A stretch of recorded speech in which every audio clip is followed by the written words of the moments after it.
皆さんこんにちは、マイプラチャンネルです。今回もご視聴ありがとうございます。さあ今日はですね、トムトックさんから旅行用のねバックパックを提供していただきましたのでご紹介していきたいと思います。それがねこちらになります。トムトックナビゲーター T66 トラベルバックパックです。で最初にねトムトックさんについてご紹介しておくと、2016年に誕生してデジタルデバイスのね収納と革新的なデザインを統合したブランドということなんですけれども、日本ではですねおそらくこういったパソコンケースでご存知の方多いんじゃないかなと思います。で今回ご紹介するのがこちらで、ご覧の通りね40リットルの大容量のバックパックとなるんですけれども、もともとねノート PC とかデジタルガジェットを保護するためのケースをねメインで作られていたメーカーさんが作った旅行用のバックパックということで、僕もね興味深く使わせていただきました。でなおね今回メインでご紹介するのはこちらの T66 というバックパックなんですが、合わせてですねこちらのガジェットポーチと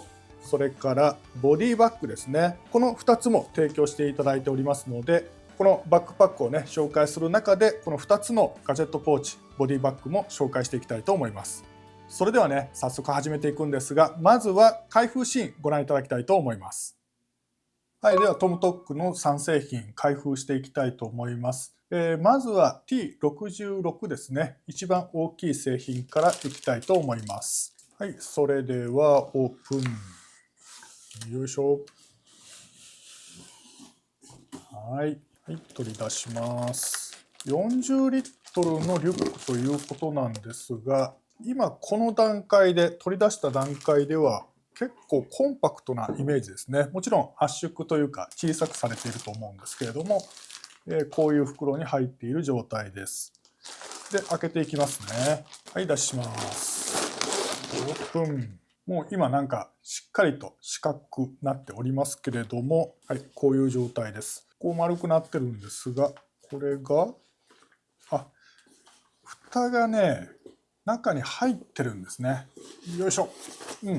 中に折り込んでました。こういう状態ですよね。本来はこういう形で、あとサイドを締めているので、これを緩めてやると、はい、膨らんできますね。また後でコンパートメントの詳しい説明をしますけれども、ここが PC が入る場所ですかね。ずらーっとこう開きますが、こんな感じですね。で、メインコンパートメントがこういう形ですね。ガバッと開くタイプになっていて、おお、深いな。やっぱり大きいですね。さすが40リットルタイプですので、かなりね、大きいです。で、これが、底面のね、プレートというか、フレームといいますか、芯材がこういうふうにパタッと倒れてましたね。これをそこにしっかりと押し込んでやると、はい、こんな感じでしっかりとね四角い形になりました。いやでかいな。やっぱりこうしてみると大きいですね。でとりあえずね今開封だけですので、ここまでにしておきたいと思います。はい、続いてねボディバッグ T33 ですね。こちらは 1.5 リットルモデルと 3.5 リットルモデルがあるんですが、提供していただいたのは 3.5 リットルモデルです。はい、では開けていきましょう。リップストップ生地ですね。ちょっと細かいところ見えにくいかもしれませんけれども、リップストップ生地になっていて、これは、タグですね。はい。で、このベルトが小さく折りたたまれていますけれども、はい、こんな感じですね。3.5 リットルということなんですが、ちょっとなんかコンパクトな感じを受けます。はい。メインコンパートメントはこんな感じで、オレンジ色ですね。なるほど。で、仕切りなんかもありますが、細かくはね、また後で紹介したいと思います。フロントにももう一つね、ポケットがあって、キーフックなんかもついております。はい、最後3つ目ですけれども、T12。これはポーチなんですけれども、ガジェットポーチですね。で、種類がね、S サイズと M サイズの2種類あるんですが、今回ね、M サイズ大きい方を提供していただきました。で、これも開けていきたいと思います。なんかすごくたくさんこういうのがついているんですけれども、はい、これ本体ですね。で、裏にこういうハンドルのベルトがついていますが、フロントポケットが1つ。小さいポケットありますね。そして、メインのエアがこんな感じになっていて、中にこれですね、ストラップのようなものが入っておりましたが、こういう形になっております。はい、続いてね、諸データを紹介していきます。まずサイズからですが、高さが52センチ、幅が34センチ、そして厚さ、奥行きですね。こちらが25センチとなっております。で、このサイズは飛行機のね、機内に持ち込めるサイズということになっております。もちろんね、航空会社によって多少の違いがあるので、絶対とは言えないんですけれども、一般的にね、多くの航空会社で採用されている機内持ち込み荷物のサイズの基準ですね。この上限値を下回っています。ただですね、サイズ的には機内持ち込み可であっても、これだけの容量のバックパックですので、荷物を詰め込んだ場合、重さでね、引っかかる可能性があります。多くの場合ね、10キロ未満、あるいは LCC の場合だと7キロ未満のところが多くて、それ以上超えると追加料金が必要になる場合があると思うんですけれども、サイズ的にはね、大抵の場合、機内持ち込み可ということになっております。はい、それから重量の方ですが、カタログ上 1.2kg ということなんですが、はい、実測してみるところ、1.28kg というふうに表示されました。はい、それから容量ですが、全体で40リットル。だいたいメーカーさんとしてはね、2から4泊分の荷物が運べるというのを想定しているみたいです。で、収納できるデバイスサイズ、最大 17.3 インチまでのノート PC。で、素材に関してですけれども、主なね、この表面の素材、100% 再生プラスチックから作られたポリエステルということなんですが、はい、アップでね、見ていただくと、こういう風合いですね。ちょっと粗めの折り目というような感じなんですが、非常にね、サラサラして、しかも柔らかくて、肌触りのね、いい素材となっております。それからカラーバリエーションですが、今回紹介するブラックのみ。で、最後にお値段ですけれども、通常価格8990円ということで、1万円どころかですね、9000円を切る価格、さらにクーポンが適用されるということで、非常にお得な価格となっております。はい、続いてね、ポケットの構成と、あとね、機能と特徴も合わせて紹介していきます。はい、まずね、メインコンパートメントからいきたいと思いますが、左側についているこのバックルを外してやって、さらにこのファスナーですね。これは YK 形成なんですけれども、ぐるっとこの字型に開いてやると、はい、こういうふうに非常に大きく開口します。で、このバックパック、容量がね、全体で40リットルということなんですが、このメインコンパートメントが32リットルとなっています。で、これだけのね、大空間のメインコンパートメントがあるというのが、このバックパックの一つの特徴だと思うんですが、ただですね、この内側には小物を仕分けするポケットが一つもありません。この蓋の裏側もないんですよね。非常にシンプルな構成となっています。ただ、このね、中にファスナーがね、あるのがご覧にいただけると思います。何かね、赤いものも見えてますよね。このあたりについてはね、後ほど紹介します。はい、続いてね、PC コンパートメントいきたいと思いますが、背中側ですね、ここにファスナーがありますけれども、これを開いてやると、これがですね、また大きく開くんですけれども、いきますよ。ガバッと、はい、こんな風にですね、180度開くんですよね。これもなかなか面白いところなんですが、まずね、PC ポケットからいきたいと思いますが、最初にお伝えしたように 17.3 インチの PC まで入れることができるということなんですけれども、それほど大きなノート PC 持っていないので、これは13インチの MacBook Air なんですが、これはもう本当に余裕で入ります。はい。で、ノート PC のポケットの底がこの部分なんですよね。で、まだね、数センチ余裕がありますので、よくね、ノート PC を入れるときに手が滑ってストンと入れることがあると思うんですが、これだけ余裕がありますので、ノート PC が床にガツンと当たるということはありません。で、それと、あとですね、もう一つポケットがありますが、こちらは、いわゆるタブレット用のポケットというふうに呼ばれてるみたいですけれども、僕が使っているね、iPad mini だともう本当に余裕なんですよね。で、このタブレット用のポケットもかなり大きいので、実は13インチクラスの MacBook Air であれば、こちらに入ってしまいます。こちらの方がね、なんかちょうどいい感じなんですよね。で、今度は反対側、メインコンパートメント側行きたいと思いますが、ポケットが一つあります。これメッシュ生地で、中が透けて見えるタイプですね。はい。中に入れたものが確認しやすいポケットです。で、間口が約24センチ。で、深さが15センチぐらいとなっております。ただね、このポケット、大きさはある程度あるんですけれども、マチがないんですよね。なので、基本的には薄いもの専用かなというふうに思います。で、このノート PC コンパートメントの部分において、やはりね、特筆すべきはこれなんですよ。これね、何かというと、この赤いタブですね、これを引っ張ってやると、はい、こんな風に開くんですよ。ここ、メインコンパートメントなんですよ。先ほどね、アクセスしたのはこちら側からだったんですよね。はい。こんな風に2つの方向からメインコンパートメントにアクセスすることができます。で、これがね、すごく便利で、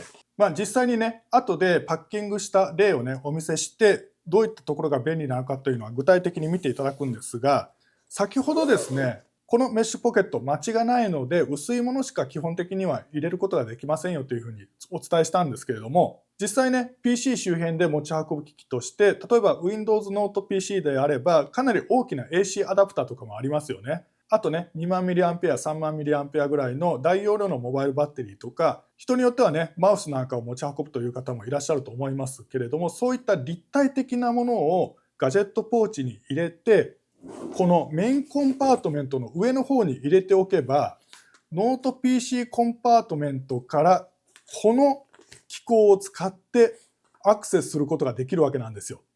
いちいちこっちを開いてノート PC、そして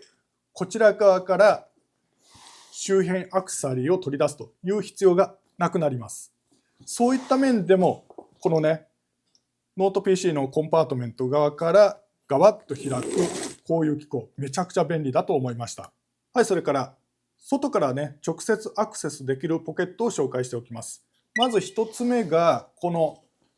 一番上の部分なんですけれども、ここに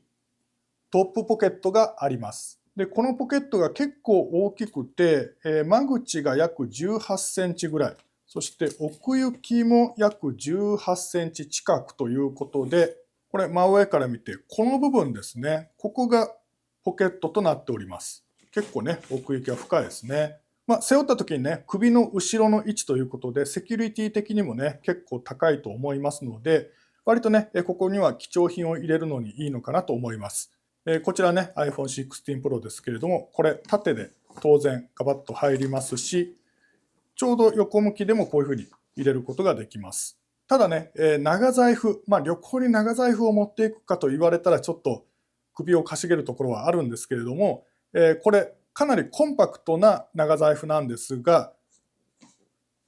コンパクトサイズの長財布でも入るのは入りますけど、ギリギリかなという感じですね。で、横向きではちょっとね、入らないかなというぐらいのサイズ感のポケットとなっております。はい、それからポケットもう一つですね。背面側、このメインコンパートメントの蓋の部分ですけれども、ここにですね、フロントポケットがあります。で、これ、奥行き、かなりね、深いポケットで、このポケットですね、間口は実測で20センチ程度なんですけれども、この手を入れた感じでお分かりいただけると思います。中ね、結構大きいんですよね。下がこの辺り、上がこの辺りですね。かなり広いポケットとなっております。自分が背負ってしまうと死角になりますので、あまりね、貴重品を入れるのには向いていないかもしれませんけれども、大きさ的にはですね、例えばこういった iPad mini も余裕でね、入れることができます。で、その他、外から直接アクセスできるポケットとしては、両サイドにこういったボトルポケットがあります。で、このボトルポケットに関しては、例としてね、お見せする、これ 600cc のペットボトルなんですが、入れるとね、これぐらいのサイズ感。ちょっとね、深さにあまり余裕がないかなという感じなので、例えば折りたたみ傘なんかを入れると、はい、これぐらい出てしまうんですけれども、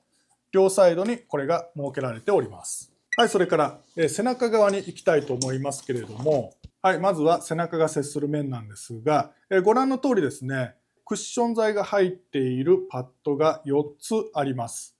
で、あまり深くはないんですけれども、溝がですね、この十字型に通っておりますので、夏場暑い時期なんかはここを通ってね、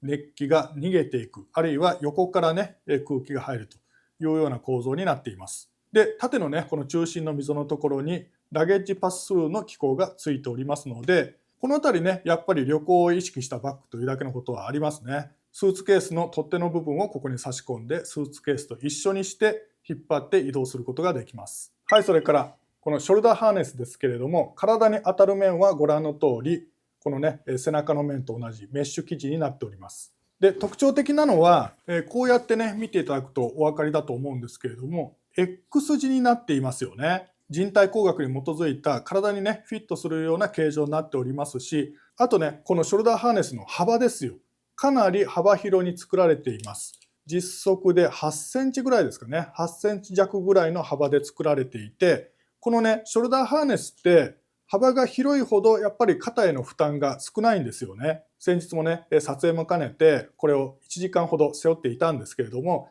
肩へのね、食い込み、これだけね、幅があるので、結構ね、重い荷物でも肩への食い込みというのをね、あまり感じませんでした。はい、それから胸のところですね、チェストストラップがあります。こういうね、バックルのタイプなんですけれども、この取り付け位置ですね、こういうふうに自由にね、移動することができますので、自分の体型に合うように調整することができます。はい、その他の機構としては、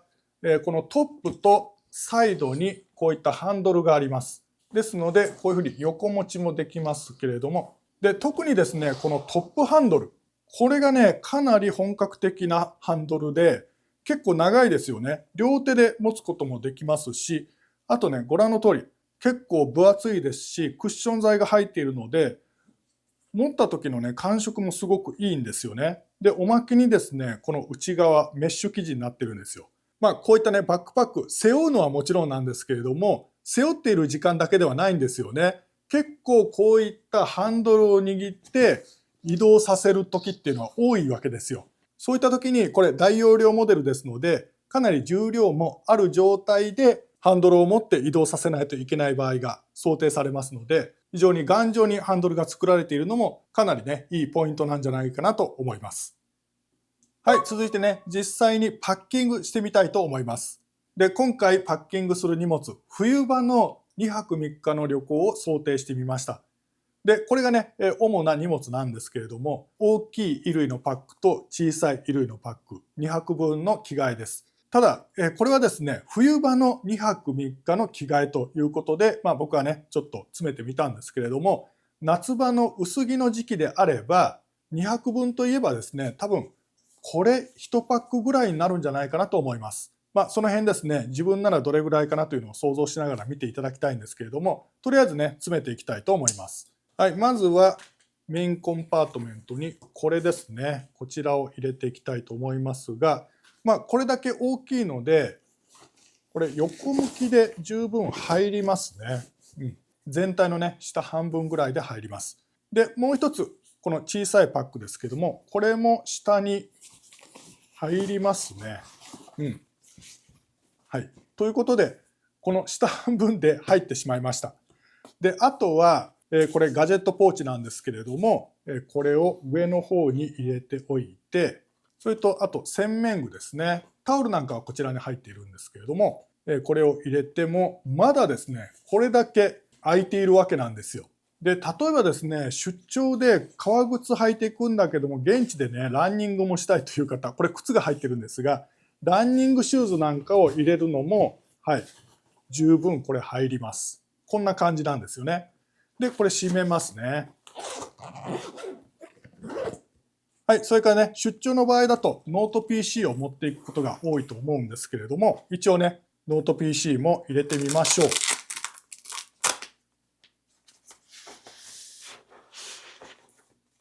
はい、そしてタブレットも入れていきますね。はい、こんな感じで、ドン。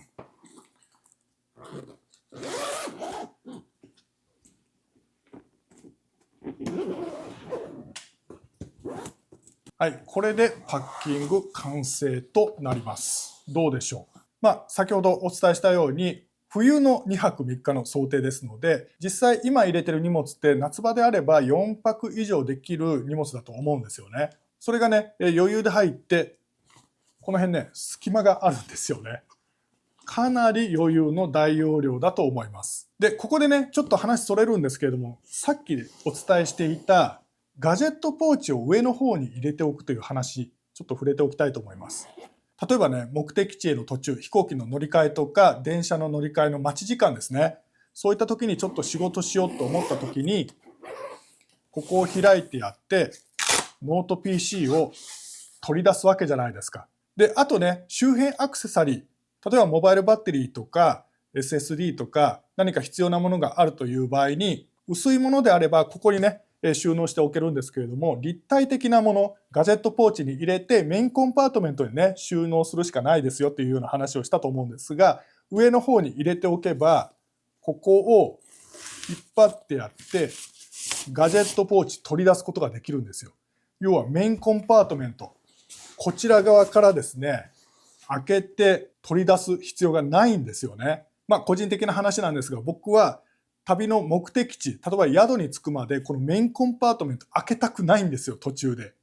できるだけ開けたくないんですよね。周りに人がいる状況でガバッと開けるのって嫌なんですよね。で、そういう人にとっても、ここからアクセスできるのはかなりいいんじゃないかなと思います。で、ここでちょっとガジェットポーチのね、紹介もしておきたいと思います。サイズ等はですね、この辺に移しておきますのでご覧いただきたいと思うんですけれども、今回提供していただいたもの、M サイズと S サイズがあるんですけれども、M サイズを提供していただきました。またですね、カラーバリエーション、S サイズだとこの6色、あとね、M サイズだとネイビー、グレーと今回提供していただいたブラックの3色となっているようです。で、お値段の方が2990円からさらに今 20% オフのね、クーポンが適用されているみたいですね。で、今ね、実際に僕は旅行に持っていくガジェット、いろいろと入れているんですけれども、どんなものが入っているのか、このね、中の構造も含めてちょっとご紹介していきたいと思います。で、大きくね、ポケットはこの前と後ろの2つですね。で、前側のポケットに入れたのがこういった SSD ですね。記録メディア。こちら側は内側にですね、こういう3つの小さいポケット、小さい仕切りもあります。で、あとメインポケットの方ですけれども、こちら2万ミリアンペアのモバイルバッテリー。かなりね、こういう立体的な大きなものですよね。それからケーブル、そして iPhone と Apple Watch を充電できる充電器。はい、さらにこちら電源タップですね。短いね、こういうコンセントケーブルがついている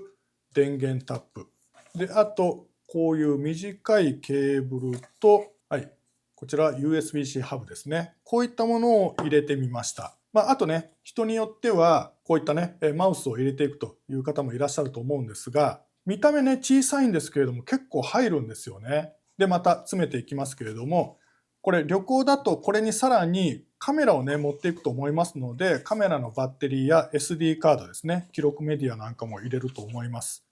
それぐらいのものがね増えても余裕かなと。マウスもじゃあ入れますね。はい。最初にね開けた時よりは荷物が増えましたけれども、はい、余裕で入れることができます。生地も結構薄いんですけれども、クッション材も入っていて、なかなかね、頑丈なものですし、このサイズ感であれば、旅行、出張だけでなく、普段からね、持ち歩くガジェットポーチとしてもいいんじゃないかなと思います。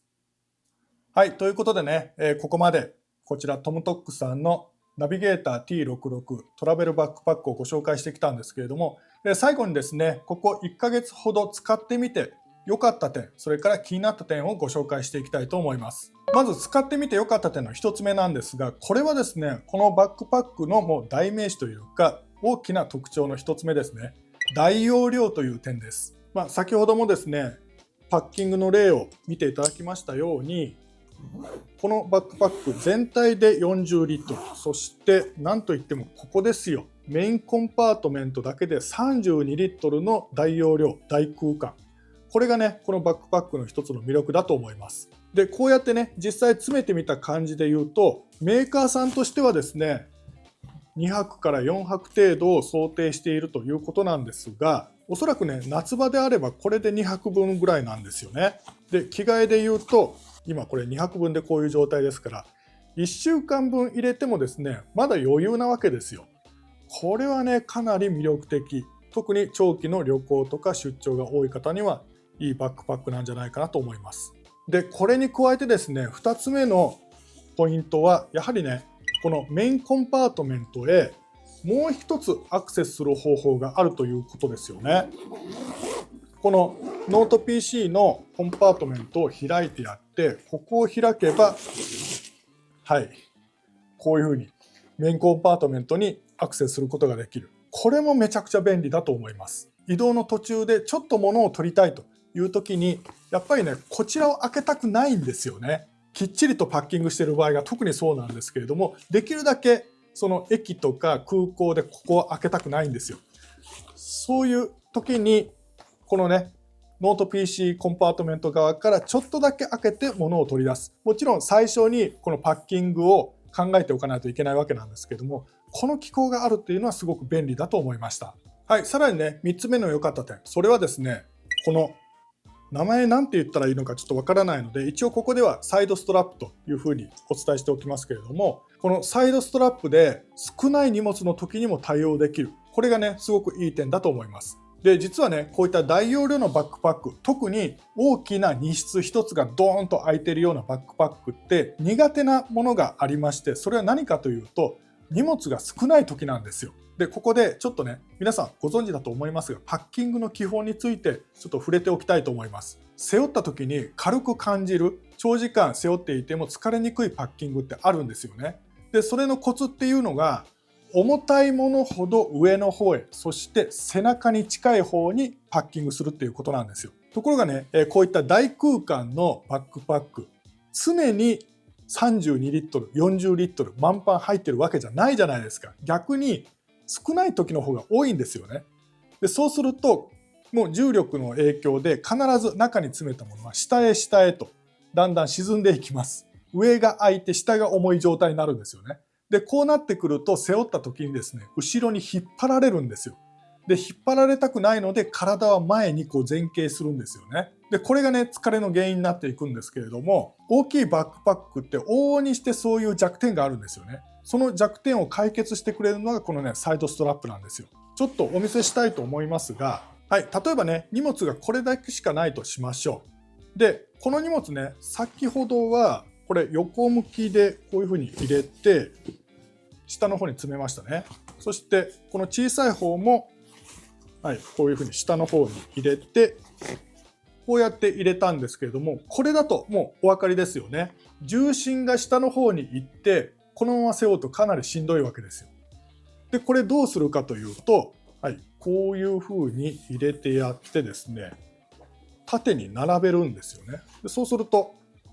ほら、これだけ厚みが薄くなってるわけなんですが、このサイドストラップがありますので、蓋を閉めてやって、ストラップを閉じて、で、これをですね、ぐーっと閉めるわけですよ。で、こちら側にもありますから、これで両方からぐっと閉めてやります。はい。そうすると、ちょっとね、見た目は悪くなるんですけれども、こんな感じになって、この状態で背負えば、上に乗せた荷物が下に落ちることがないんですよね。そして荷物は体に近い側にあるじゃないですか。このパッキングだと楽なんですよ。で、これができるのが、このサイドストラップのおかげなんですよね。で、もちろん荷物が増えてくれば、これをね、緩めてもっと大きくしてやればいいんですけれども、これをつけてくれてるっていうのはね、すごくありがたいですし、よく分かってらっしゃるなという感じがします。で、あともう一つ、このバックパックに関して、これいいなと思う点が価格ですよ。通常これだけの容量の大きなバックパックで、質感も非常に高いですよ。僕の感触だと安くても2万円ぐらいしてもいいんじゃないかなと思うんですけれども、もうね、すでにお伝えしている通り、これね、8990円なんですよね。で、しかも今現在 15% オフのクーポンが適用されると。だいたい7600円台ですかね。それぐらいの価格で購入することができます。これはね、かなりお安いんじゃないかなと思いますね。はい、ということでね、良かった点いくつか紹介してきたんですけれども、気になった点もね、少しありました。で、基本的にこの T66 に関して使ってみてですね、不満点はあまりありません。むしろね、よくできているバックパックだと思いました。ですので、今回ね、気になった点としてご紹介するのは、もしね、これからモデルチェンジとかする場合に改善点としてこういうのね、つけてほしいなというものをね、ちょっと紹介していきたいと思います。で、まず1つ目なんですけれども、それはですね、バックパックの外から直接アクセスできるポケットをもう少し増やしてほしいっていうことです。ポケット少ないんですよね。もうすでに紹介していますが、この両サイドのボトルポケットを除くと、ここのトップポケットと、あとね、背面のフロントポケット、この2つだけなんですよね。で、2つとも大きいポケットなので、容量的にはね、十分なんですけれども、残念ながらこの中側に細かく仕分けするポケットがありません。で、また欲を言えばですね、セキュリティ的に隠しポケット的なもの、パスポートとか貴重品を入れるのに適した外から分かりにくいポケット、隠しポケット的なものが欲しかったなというふうに思います。で、さらに付け加えるとね、このバックパック、この大容量のメインコンパートメントとかが大きな特徴になるんですけれども、ここにね、仕分けするためのポケットが一つもないんですよね。普通だとこの蓋の反対側、内側にポケットがあったりとか、このメインコンパートメントの側面とかにポケットがあったりすると思うんですけれども、一切ないんですよね。非常にね、シンプルなんですけれども、実際にね、旅行に行く時って全てのものをね、こういった収納用のインナーバッグに全部入れてきれいにね、詰められるわけじゃないんですよね。小物なんかがごちゃごちゃっとこう入れたりすることもありますので、そういったことがね、できるようにちょっとだけね、ポケットを増やしてほしいなと思います。ちなみにですね、この小物を小分けにするポケットがないということを解決するために提案したいのがこちらですよ。一緒に提供していただいた T33 というボディバッグです。これがね、かなり優れものなんですよね。今までいろんなボディバッグ使ってきたんですけれども、これなかなかやるなっていう感じなんですよ。ちょっとお見せしたいと思います。はい、外見ね、こういったやや横に細長いタイプのボディバッグで、非常にシンプルなデザインなんですけれども、このボディバッグ何が良かったかというと、小物を仕分けするポケットがいっぱいあるんですよ。で、今ね、実際に旅行に行くんだったらこういう風に入れるだろうなというものを入れてありますけれども、ご覧いただきたいと思います。まずね、フロントポケットがあります。ここにこういうキーフックがついているんですけれども、鍵をね、収納することができますし、あと、これですよ。イヤホン、移動中なんかにね、音楽聴いたりしますよね。こういった小物を収納できるポケットもあります。で、反対側、体にくっつく側ですね。こちらのポケットにはスマートフォン。旅行中ですね、地図を見たり、近くのお店の情報を見たり、しょっちゅうね、取り出して使うと思うんですよね。で、こういったものをここに入れることができます。で、さらに、はい、メインのところですけれども、貴重品ですね。お財布とか、これは日本国内だけでいいと思うんですけれども、マイバッグですね。はい、あと僕の場合はこういった紙のメモ帳なんかも入れていきますし、季節によっては、こういうメガネの曇り止め、なぜかというとマスクをしないといけないからですよ。こういったものもね、細々としたものを入れていきますよね。で、こういったしょっちゅうね、出し入れしそうなもの、あるいは貴重品をボディバッグに入れて、T66 を背負った上から斜め掛けにして持ち歩くと。これでですね、小物を入れるポケットが少ないという弱点を解決できるんじゃないかなと思います。で、ちなみにね、このボディバッグ、旅行だけではなくて普段からね、使うのにもね、すごく便利そうなんですよね。今ね、お見せしたもの、ほとんどですね、僕がいつも持ち歩いてるものなんですけれども、あと持ち歩くとしたらこれですね。iPad mini なんですが、これね、バッグ細身なんですが、ギリギリ iPad mini もこの Apple Pencil つけた状態で入るんですよ。なかなか便利なボディバッグだと思います。ちなみにね、このボディバッグ、正式にはアビエーター T33 ですかね。こういった名前のボディバッグなんですが、お値段の方が通常価格5990円で、今 20% オフのクーポンが適用されます。実質4792円、4800円弱ぐらいで購入することができます。で、あとサイズが今見ていただいたのが 3.5 リットルなんですが、1.5 リットルの小さいものもあります。こちらは4690円から 20% オフのクーポンが適用されます。ちなみにカラーバリエーションですけれども、今回ご紹介しているものに関してはブラック、グレー、カーキがありまして、あとね、ここ3つあるじゃないですか。こちらはね、生地が違うんですよ。X パックになります。ですので、お値段もね、かなり跳ね上がってしまうんですけれども、X パックの場合だと9590円。そして色がホワイト、ブラック、オリーブグリーン。この3色となっております。はい、続けて気になった点の2つ目です。やっぱりね、パッキングに関係してくることなんですが、これね、かなり大きい大容量の荷室になっているんですけれども、この中に例えばデイジーチェーンとか、あるいはね、小さいカラビナを引っ掛けられるようなフックをね、何箇所か設けてほしいなと思います。良かった点として、荷物が少ない場合でもこのサイドのストラップで調整することができますよっていうふうにお伝えしたんですけれども、やはりね、重たいものを確実に上の方にパッキングしようと思うと、どこかに固定したいんですよね。で、そういった固定することができるループをどこかにね、つけてほしいなというふうに思いました。で、最後、3つ目になるんですけれども、気になった点、それがですね、拡張性です。で、拡張性ってどういうことかというと、例えばね、カメラ趣味の方、トラベル三脚なんか持っていくと思います。トラベル三脚といえども結構ね、長さがあったりするんですが、こういったものをバックパックのどこかに取り付けられるようにしてほしいんですよね。で、このバックパックだと一応この側面の何度も出てくるサイドストラップがありますので、ここに入れてやって止めるということもできるんですけれども、例えばよく見るのがこの底面にね、ループをつけて何か取り付けるっていうことあるじゃないですか。で、あるいは上に乗っける場合もあったりすると思うんですけれども、そういった時に何か物を固定できるループとかベルトがこのバックパックにはないんですよね。旅行の場合ね、途中で何か大きなもの、荷物が増えた場合に、ちょっとここどっか取り付けたいなっていうこと起きると思うんですが、そういったことにね、対処できるように、ちょっとしたループなんかをね、つけてほしいなというふうにも思いました。はい、いかがだったでしょうか。今回はですね、トムトックさんからご提供いただいたナビゲーター T66 トラベルバックパックと、こちら T33 ボディバッグ、